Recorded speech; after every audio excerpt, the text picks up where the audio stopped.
Hello friends, welcome to smile talk paramedical channel. ಹೇಗಿದ್ದೀರಿ ಎಲ್ಲರೂ? ನಮ್ಮ ಪ್ಯಾರಾಮೆಡಿಕಲ್ ಕೋರ್ಸ್ಗಳನ್ನು ಕಂಪ್ಲೀಟ್ ಮಾಡಿರುವಂತಹ ವಿದ್ಯಾರ್ಥಿಗಳದ್ದು 2 ಕ್ವಶನ್ಗಳನ್ನು ಇವತ್ತು ನಾನು ಡಿಸ್ಕಷನ್ ಮಾಡಲಿದ್ದೇನೆ.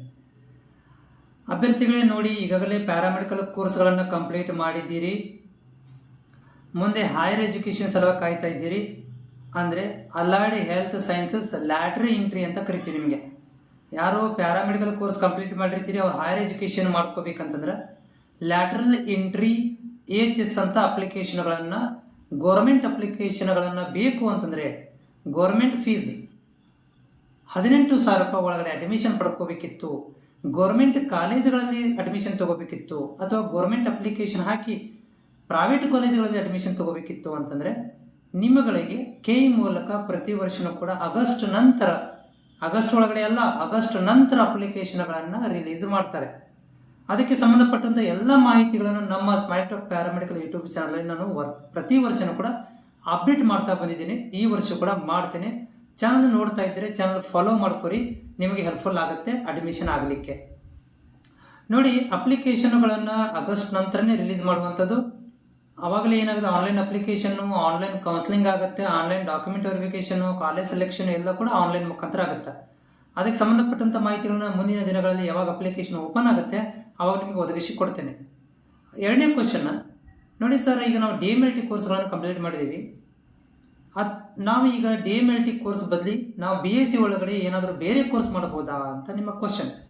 ಅಥವಾ ನಾವು ಎಕ್ಸ್ರೇ ಕೋರ್ಸ್ ಮಾಡ್ಕೊಂಡ್ಬಿಟ್ಟಿದ್ದೀವಿ, ಗೊತ್ತಿಲ್ಲದೆ ಎಕ್ಸ್ರೇ ಆಗಿಬಿಟ್ಟಿದೆ ಈಗ.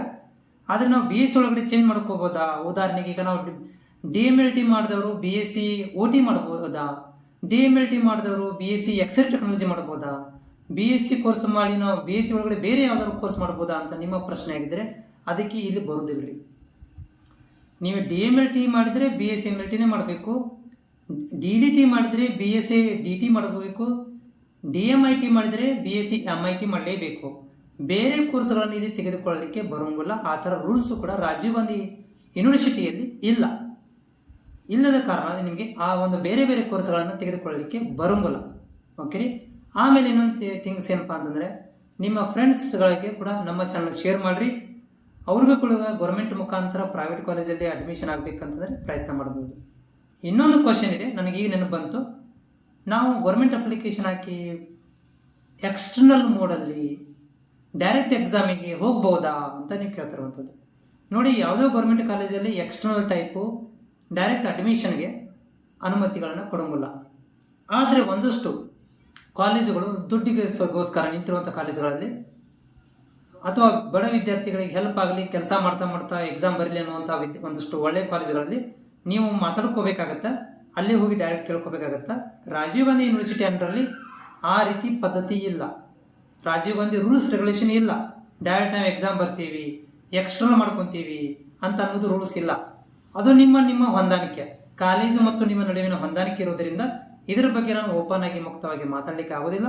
ಮತ್ತು ನಿಮ್ಮಲ್ಲಿ ಏನಾದರೂ ಎಕ್ಸ್ಟರ್ನಲ್ ಟೈಪ್ ಮಾಡ್ಕೊತೀವ್ರಿ ಅಂತಂದರೆ ನೀವು ನನಗೆ ಸ್ಮೈಲ್ ಟಾಕ್ ಪ್ಯಾರಾಮೆಡಿಕಲ್ ಇನ್ಸ್ಟಾಗ್ರಾಮಿಗೆ ಬಂದು ಪರ್ಸನಲ್ ಆಗಿ DM ಅನ್ನು ಮಾಡಿ. ಓಕೆ, ನಾನು ನಿಮಗೆ ಬೆಳಗಾವಿಯಲ್ಲಿರುವಂಥ ಒಂದು ಕಾಲೇಜ್ ಬಗ್ಗೆ ನಾನು ನಿಮಗೆ ಕಾಂಟ್ಯಾಕ್ಟ್ ನಂಬರನ್ನು ಕೊಡ್ತೀನಿ. ಡೈರೆಕ್ಟ್ ನೀವು ಅಲ್ಲಿ ಅಡ್ಮಿಷನ್ ತಗೋಬೋದು. ಅಥವಾ ಗೌರ್ಮೆಂಟ್ ಮುಖಾಂತರ ಪ್ರೈವೇಟ್ ಕಾಲೇಜಿಗೆ ಹೋದಾಗ ಅವರಲ್ಲಿ ಫೀಸ್ ಎಷ್ಟಾಗುತ್ತೆ ಅಂತ ಮಾಹಿತಿನ ಪಡ್ಕೋಬೋದು.